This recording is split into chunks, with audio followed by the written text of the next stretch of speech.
আজকে শুনতে চলেছ জাপানের এমন কিছু আত্মার গল্প যা শুনলে রাতের নিস্তব্ধতাও তোমাকে প্রশ্ন করবে, তুমি একা তো নও। টপ 4 জাপানের সবচেয়ে ভয়ঙ্কর আত্মা। নাম্বার 1, হানাকো সান। জাপানি লোকগাথার এক রহস্যময় কিশোরী আত্মার নাম হানাকো সান।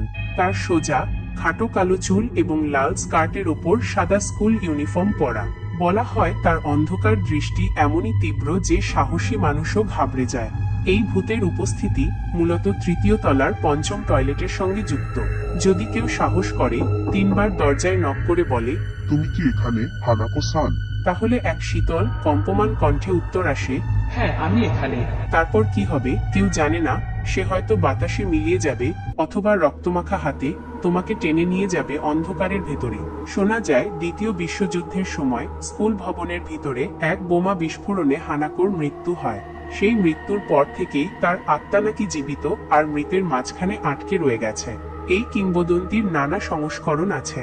কেউ বলে হানাকো কণ্ঠে রুক্ষতা নিয়ে কথা বলে, আবার কেউ দাবি করে সে আসলে কোনো মেয়ে নয়, এক শয়তান যে মধুর কণ্ঠে তোমায় প্রলোভন দেখায়। জাপানি সংস্কৃতিতে 4 সংখ্যাটি অশুভ, কারণ এর উচ্চারণ মৃত্যু শব্দের সঙ্গে সাদৃশ্যপূর্ণ। অনেকে বলে যদি কেউ চতুর্থ টয়লেটে নির্দিষ্ট মন্ত্র উচ্চারণ করে তাহলে এক সাদা পচা গন্ধওয়ালা হাত দরজার ফাঁক থেকে বেরিয়ে আসে। হানাকো সাধারণত অন্ধকার ও অপরিচ্ছন্ন টয়লেটকেই বেশি পছন্দ করে, তাই শিক্ষকেরা ছাত্রছাত্রীদের টয়লেট পরিষ্কার রাখার উপদেশ দেন। টয়লেটে একা গেলে বিপদের সম্ভাবনা বেশি থাকে। তবে যদি তুমি নিয়মিত পড়াশোনা করো আর পরীক্ষায় ভালো নাম্বার পাও তাহলে সে তোমাকে কিছু বলবে না, চুপচাপ চলে যাবে। এই চরিত্রকে ঘিরে বহু অ্যানিমে, মাঙ্গা ও চলচ্চিত্র তৈরি হয়েছে। নাম্বার 2, তেকে তেকে। তেকে তেকে একটি আধুনিক শহুরে কাহিনী।